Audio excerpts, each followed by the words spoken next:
मैं आपका एक बार फिर से वेलकम करता हूं आपके अपने चैनल ब्रिलियंट मैथ्स क्लासेस पर। तो देखिए, आज की क्लास में हम डिस्कस करेंगे अपना नई एक्सरसाइज का first question, question number 1, exercise 5.5 का। तो 5.5 का फर्स्ट क्वेश्चन है, which of the following are model of perpendicular lines.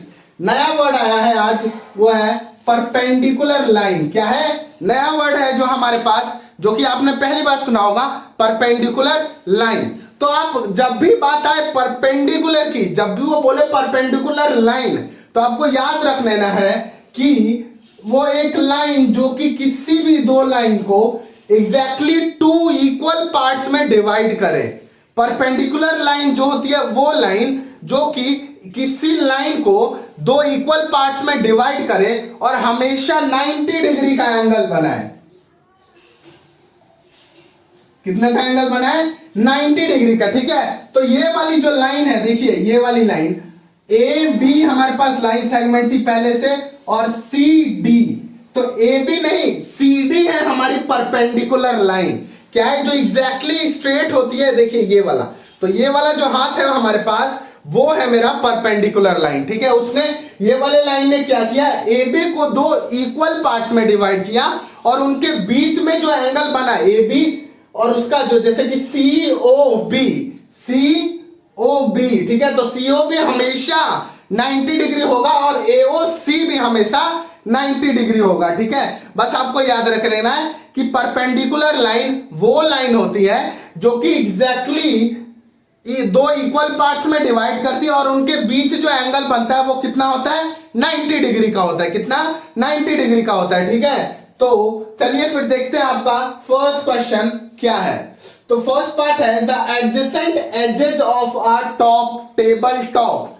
क्या है? Adjacent edges of table top, यानी कि एडजेसेंट एजेस का मतलब आपको समझ आया? यानी कि जस्ट उसके बाद वाली एजेस। जैसे कि अगर मान लीजिए मेरे पास ये टेबल है, सपोज कीजिए ये टेबल है। ठीक है, क्या है? ये टेबल है। तो एडजेसेंट एजेस, यानी कि ये वाली एज की बात हुई, तो इसका एडजेसेंट कौन सा एज हुआ है? ये वाला, जस्ट उसके अगला वाला। ठीक है, नेक्स्ट टू ईच अदर। इसके बाद वाला एजेस कौन सा है? ये। तो एडजेसेंट एजेस में कौन सा आ गया? ये। तो वो कह रहा है कि adjacent edges of table top. तो टेबल का टॉप ऐसी होता है आपका रेक्टेंगल शेप का, स्क्वायर शेप का और सर्कल शेप का। लेकिन बात यहां पर मैक्सिमम जो टेबल होते हैं वो कैसे होते हैं? रेक्टेंगल और स्क्वायर शेप में होते हैं। ठीक है, तो आपको पता है, ये देखिए, ये एक लाइन को अगर मैं इमेजिनरी एक्सटेंड कर दूं यहां पर, और इस वाले को भी, तो आपको पता है स्क्वायर में हमेशा जो एंगल्स होते हैं, कॉर्नर्स, वो कितने डिग्री के होते हैं? 90 डिग्री के होते हैं। ठीक है, कितने? 90 डिग्री के। तो अब आप लगा सकते हैं कि देखिए ये वाली लाइन आई पूरी, अगर ड्रॉ कर दिया और यहां से इस लाइन ने इसको इक्वली पार्ट में कट कर दिया, इसका मतलब ये जो लाइन है वो क्या है? इसकी परपेंडिकुलर बाइसेक्टर है। क्या है? परपेंडिकुलर लाइन है। क्या है? परपेंडिकुलर लाइन है। और एक और चीज याद रखना है, जहां पर आपको ये वाला फिगर दिखे उल्टा टी, कैसा? उल्टा टी, यानी कि टी का जो ऊपर वाला पोर्शन है वो नीचे आए। ठीक है, तो इसका मतलब आपको समझ लेना है, ये भी जो साइन होता है वो किसका होता है?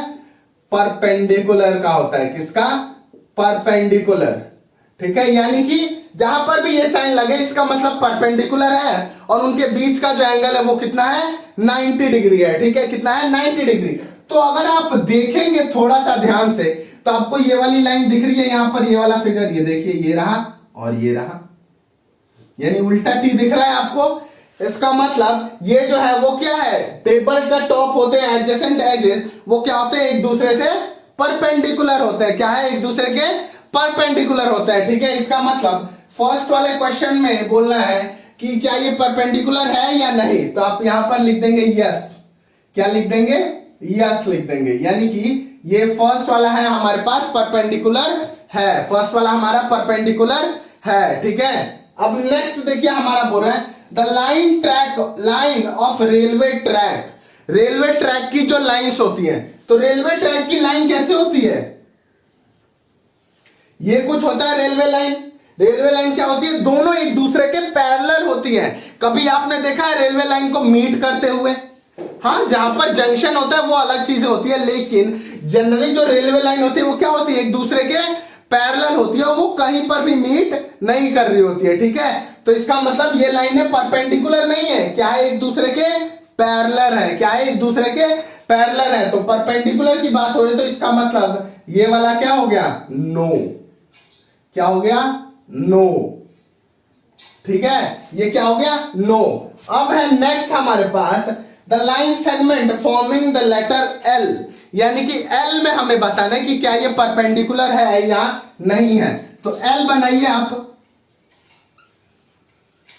ये देखिए एल बनाया मैंने। ठीक है, एल बनाया तो कहीं ना कहीं आपको ये वाला फिगर दिख रहा है, ये वाला फिगर इसी में है। बस अगर मैं ये वाली लाइन को इमेजिनरी ड्रॉ कर दूं, उसने ये वाला पोर्शन नहीं बनाया है क्योंकि एल में ये वाला नहीं होता है, लेकिन आप इमेजिन कर सकते हैं कि ये वाला भी पोर्शन है। तो क्या ये परपेंडिकुलर है? बिल्कुल बिल्कुल ये परपेंडिकुलर एग्जैक्टली है। क्या है, ये बिल्कुल परपेंडिकुलर है। इसका मतलब ये वाला जो एंगल होगा वो कितना होना चाहिए, 90 डिग्री होगा। कितना होगा, 90 डिग्री होगा। ठीक है, तो इसका मतलब ये वाला सी भी है हमारे पास, क्या है, yes, letter L is perpendicular, या लेटर एल की जो लाइन सेगमेंट है वो क्या है, परपेंडिकुलर होती है। ठीक है, चलिए लास्ट क्वेश्चन है इसका, the letter V, V letter की बात हो रही है, वी। ठीक है, तो देखिए वी में लेटर तो एक जगह पे दो लाइनें मीट तो कर रही हैं, लेकिन उनमें ये वाला फिगर नहीं बन रहा है आपका, ये वाला फिगर। इस वाले फिगर को बस आपको याद रखना, उल्टा टी। अगर जहां भी उल्टा टी बन जाए और पूछे कि क्या ये परपेंडिकुलर है या नहीं है, या फिर इमेजिन करके भी उल्टा टी बनाना पड़े, जैसे कि हमने यहां पर इमेजिनरी लाइन ड्रॉ करके बनाया, तो आपको जहां भी ये फिगर मिल जाए आप बता देंगे कि हाँ ये परपेंडिकुलर है। ठीक है, तो इसका मतलब देखिए यहां पर मीट तो करिए, लेकिन टी इस साइड का कोई शेप नहीं नजर आ रहा है वी में, वी में कोई शेप ऐसा नहीं नजर आ रहा है। अगर शेप नहीं दिखाई दे रहा है इसका मतलब ये परपेंडिकुलर नहीं है। क्या है, ये परपेंडिकुलर नहीं है। ठीक है, तो यहां पर लिख सकते हैं आप नो। क्या लिखेंगे, नो। इसका मतलब ये जो लाइनें हैं वो क्या है, परपेंडिकुलर नहीं है। क्या है, परपेंडिकुलर नहीं है। ठीक है, तो यही था आपका क्वेश्चन नंबर 1।